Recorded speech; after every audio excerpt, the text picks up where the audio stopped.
in the OHL, but we're going to talk about Peterborough a little bit, and a Peterborough Pete's organization that won the OHL championship a year ago, just about a year ago, and then, started out strong, but I think they knew they needed to get younger and build towards the future with so many veterans and graduating players.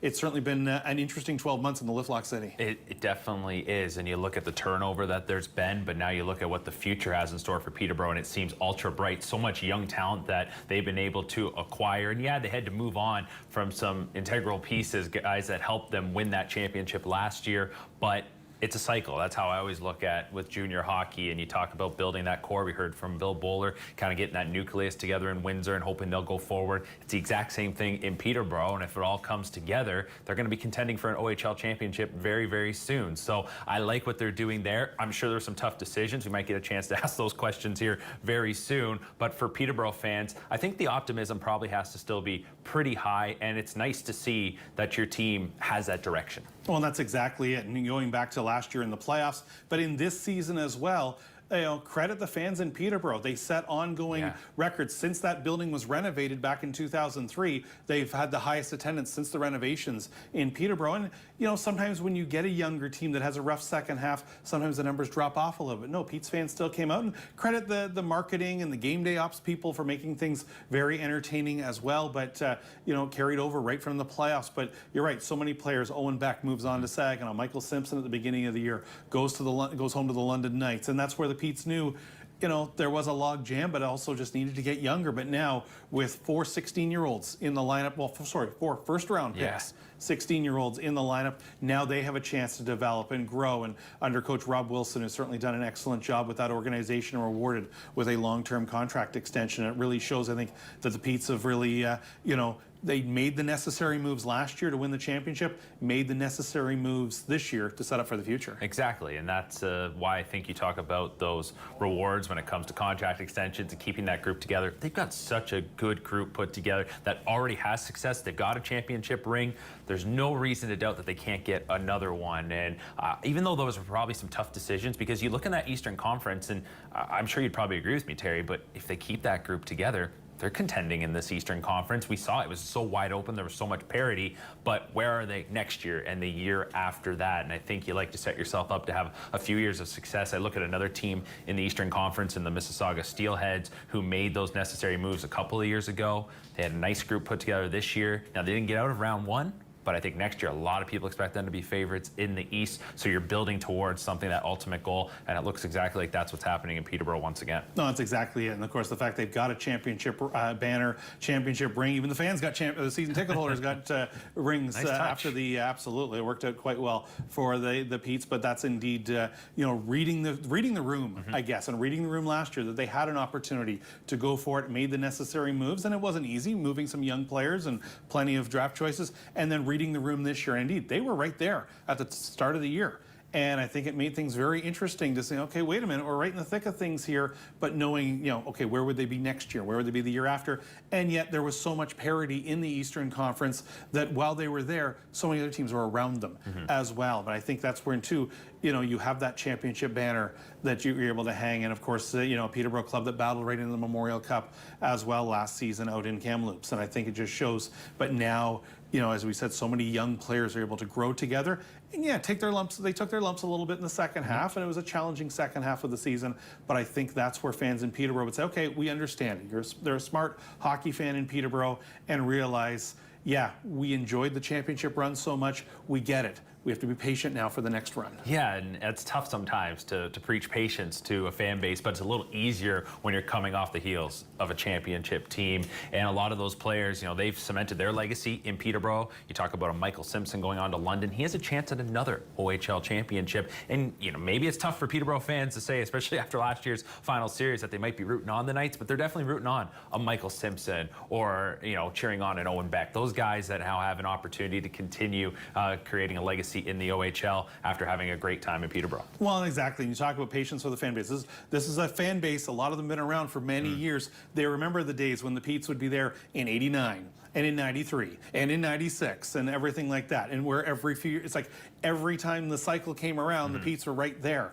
And junior hockey's changed, and there's so many great teams in the Ontario Hockey League, 20 great teams in the OHL, and you're not going to automatically be in the final every couple of years because of so many great teams. But there's a fan base in Peterborough. There's still a percentage of them that have been around for those teams going back to the 70s and the 80s and into the 90s, and they remember we're in it every year. Yep. Wait a minute, we're going for a championship every year. In the final, dating myself, losing the final in '88, win the championship in '89, win there in '93.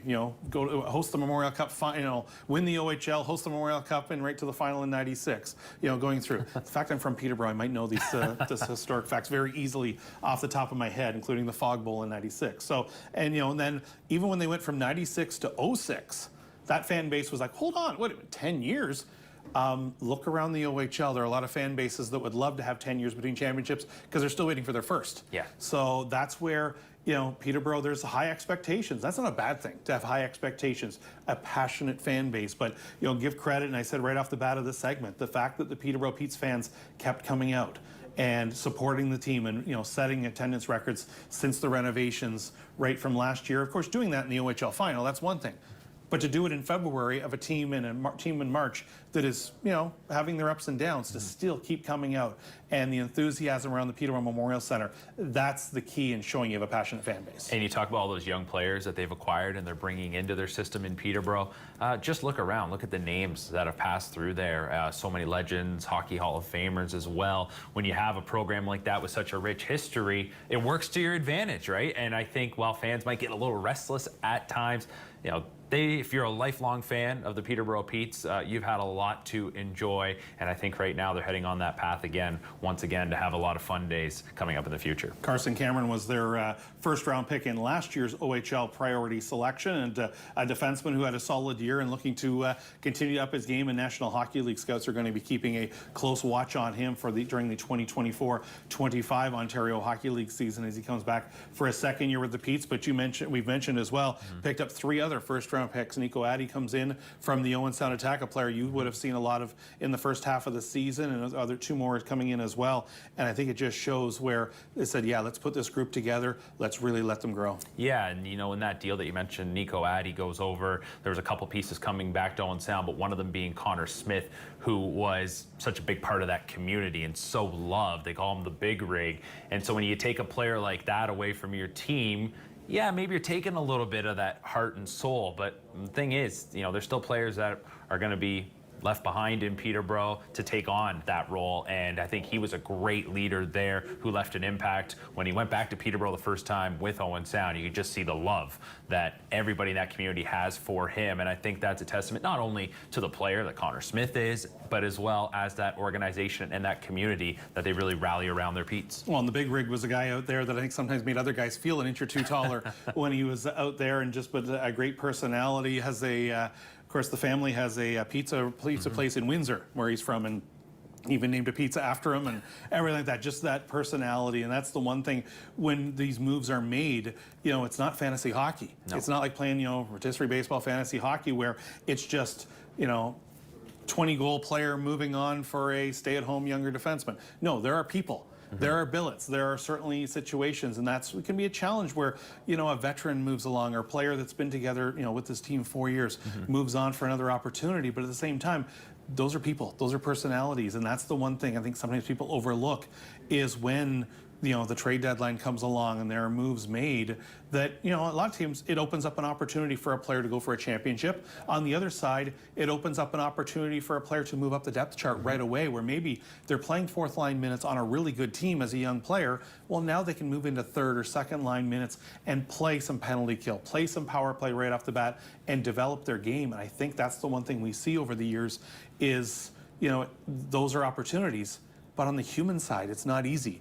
And that's where, then the support system comes in, where, this young player would come into Peterborough, for example, on this deal, and here's the Petes rallying around him and, working with them. And I think it really shows, how tight the teams are and how the teams really work together. Absolutely. And you think about those opportunities that all of a sudden for a young player might develop because of some deals that were made, and now you get a chance maybe on the power play or on the top penalty kill. And while there might be some trying times over the course of the back half of the season, now you've got those reps. Now you've got that experience as you head towards the next year. Your confidence level will continue to grow. And I think that's probably the case with a lot of those players in Peterborough, the ones that are the younger players who are going to be counted upon to go forward. Now they're getting some of that experience. And we've been talking about the Peterborough Petes. There's a reason for that, because they made a pick here earlier in the 8th round, and now General Manager Mike Oak is joining us on the line. Mike, good to see you, and how exciting are things in the Lift Lock City right now? Well, really exciting. We're really thrilled with the players we've been able to select at this point in the draft, and we're confident that we're going to, be able to get back up into that area where we're going to compete for a championship here real soon when we take the players from this year's draft and combine them with the ones that are returning next year. Right off the bat, Colin Fitzgerald, a hometown kid who really improved and really moved up his game this season. Yeah, from the start of the year to the point where they were competing in one of the top teams at the OHL Cup, I think Colin demonstrated why he's one of the top players in the 08 age group, and certainly we got to see that firsthand, through the regular season, his growth and development into the OMHA playoffs, and then obviously at the OHL Cup where he was really one of the strongest players there. And you talk about the fact that right in your backyard there in Peterborough, to have one of the top U16 teams in the province, how much of that was enjoyable for your crew and for yourself throughout the year to be able to watch a team like that very close to home? Well, it's nice knowing that you're going to be going to a game that's going to be competitive each and every night. The ETA this year, there's some quality teams, and knowing that, when teams came in, Peterborough was viewed as one of those top tier teams, and so other teams come in wanting to make sure they put their best foot forward, so it makes it for a good opportunity to see good competition, and players have to elevate their games on both sides. Mike, you wrapped up last night with Blake Gowan coming in from the Barrie Junior Colts, a club that had so many players. I think 7 were chosen from that club last night, and I'm sure you're very excited to have him come in on the blue line. Yeah, big, strong defenseman. Terry, you're well versed in the typical Peterborough Pete defenseman, and I think that he fits that mold, and he'll settle in real nice at the PMC and in the square corners. Well, we were looking here at the draft results and where you're at so far, and early on it was a case of forward D. Now you've taken some forwards in succession here. Is there a target coming into this draft? Was it a case of best available, or were there some areas that you were certainly going to focus on? Well, we wanted to make sure early in the draft we took who we think is the best player available, and then as you move further on, you start to look at your depth charts and try and fill some things in and fill some areas in. Certainly some centermen or areas. A center position is one where we wanted to try and add some centers, and we're just really excited about the group that we've selected to this point, knowing we're going to still add some more players that will have the opportunity to be full-time members of the Peterborough Petes, and combine that with the real strong group of 07 players that we've assembled, and the 06 group. We're really excited about what's going to be ahead of us here in the next couple seasons in Peterborough. Mike, you mentioned, of course, the Peterborough Memorial Center in the square corners, and of course it's the fans who came in. And tell me about that support you guys had, especially in the second half. Of course, it's one thing to carry over from a championship run last year, but even deep in the second half, they still kept coming out and supporting the hockey club. Well, despite being, what might have been one of the youngest teams, not only in the OHL, but in the CHL, with so many 16-year-olds in the lineup, I mean, our fans, I think, are on board for the real tough decisions that we had to make at the trade deadline. Moving out some of our older, more experienced veteran players, acquiring some good young talent for our future success. So the fans, they see the plan. They're excited about what's going to take place here over the next couple of seasons, and a lot of credit has to be given to our business staff. They've done a terrific job of reaching out to groups. They've done a terrific job of making it a real fantastic game night experience for the entire Pete's fan and fans, and they've done a great job making sure that we're at the forefront in the community and surrounding areas. Mike, you talk about those tough decisions that you had to make coming off the championship last year and having a lot of returning players. You look at where your team was stacked up in the Eastern Conference. Obviously, you make the plan to plan for the future, but how tough deep down was that decision considering where you guys probably stacked up in what was a very competitive Eastern Conference? It was a real tough decision. When you win a championship with the players and the group of players that we had that had returned last year's team, you develop such a real close bond. The coaches, the staff, the players, you know, it was a real close bond. But when we looked at where we were and we looked at what we possibly could do by moving some of the older players, we thought that, you know, it was going to benefit the Peterborough Petes by being able to acquire some real good young talent.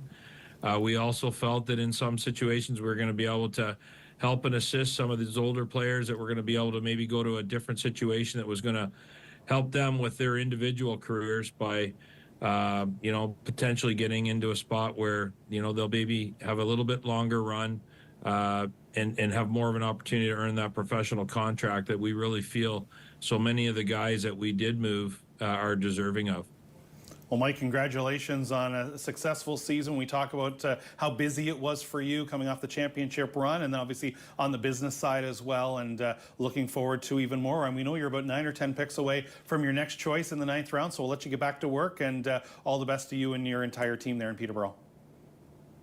Yeah, thanks to you guys, and again, thanks for doing such a great job with the coverage of the OHL draft. I know it's such an important event in the hockey calendar here at the U16 level, and for the Ontario Hockey League teams, you do a terrific job.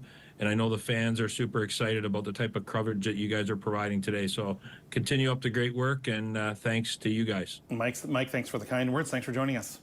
There's Mike Oak, the general manager of the Peterborough Petes, who's been quite busy out of the overseeing the business side in Peterborough with that hat as well this season. So it's been very busy times, but they've had a lot of success on the ice and off the ice when it comes to the attendance numbers and the support, and indeed making it quite an experience, overall game night experience there in Peterborough. The old days where you just opened the doors and there was a hockey game. Things have changed a little bit. Yeah, just a little bit. And, you know, we get the opportunity to go around, check out different buildings around the league. And you can see it each and every year. Everybody's taking it up a notch, the capital improvements to some of the facilities as well.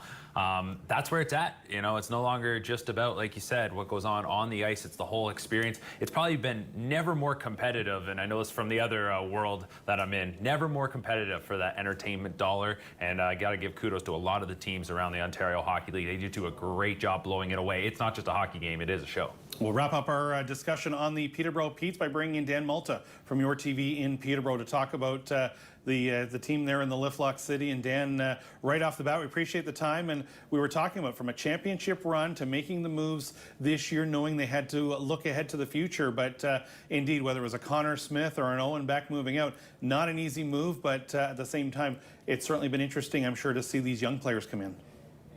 I'd use the word refreshing compared to last year's group, where I know that they were the best team in the OHL last year, but there's some guys who were you could tell they were veterans, just the way they handled themselves, perhaps a little bit just reluctant to do the day-to-day things that you might want to do in the OHL. But then the young guys on the Peterborough Petes this year, they are running around the PMC like kids at a hockey tournament. It seems like they're having fun. They're having a lot of fun, and they found a way to focus on the highlights of the season instead of the lowlights, and that says a lot about them, because I know just being around the team, even our production crew, they got a little tired going to the games of just saying, all right, we know what's going to happen tonight. We've got a team like Saginaw rolling through Peterborough tonight. It's tough to expect anything, but then the Petes would pull out a big win against London, right? And those were the moments that the young players really latched onto, interviewing them near the end of the season, talking about their best experiences of the year, and they would point to a win like that against London and find those positives, which again was refreshing. And they're all eager to participate, and whatever interviews you want to do, they're fun to be around. Well, Dan, we just heard from Mike Oak, and he talked about being one of the youngest teams, not only in the OHL, but the entire CHL. And when you see that that's the direction that the team is heading, Terry's mentioned it, the fans continue to turn out, the support was there. And as you look ahead, it's got to be kind of hard not to get really excited about what the future has in store for the Petes. Yeah, I heard Terry say that Peterborough hockey fans are smart hockey fans, and that's true. They know exactly what the routine is. There are some people that are going to hoot and holler and yell and complain, and they'll be in the comment sections no matter what, right? They'll be complaining about something, but I think that the fan or the educated fan will look right through that and see what's happening. Caden Taylor, I think, blew everybody away this year when he came over to the Peterborough Petes. And looking through the 17-year-olds on that will be leaders next year. Braden McCallum is just such a competitor, and for me, I enjoy watching his game. Like, he's out there causing problems everywhere he goes. And then Liam Lads is just one of the most impressive young defensemen I've seen. And he's the youngest player on the Peterborough Petes, and he's not a top-end draft pick, but I know that the coaching staff will talk about him as if he's going to be a star. So the fans see these guys that are playing north of 20 minutes a night in the OHL at the age of 16, and you can project that pretty easily just looking back at some of the guys who have rolled through the program in the past years. Dan, before we let you go, how excited are you to see this club coming into September and October as it's a young group now being able to really grow together? Well, it's the longest break that I've experienced in a long time, so I'll be chomping at the bit to get back to it and, to experience the energy around the team. That's what we'll be looking forward to for sure in Peterborough. Dan, we appreciate the time and appreciate you wrapping up. It's been Peterborough Pete's coverage in round 8 here of the OHL Priority Selection with you and Mike joining us, and appreciate the time. We'll see you around the rink. Later, guys. There's Dan Moulter from Your TV in Peterborough joining us here as the Petes certainly have been very busy here right through from about December right on through to this OHL Priority Selection. Round 8 is in the books. When we come back, coverage of Round 9 on the 2020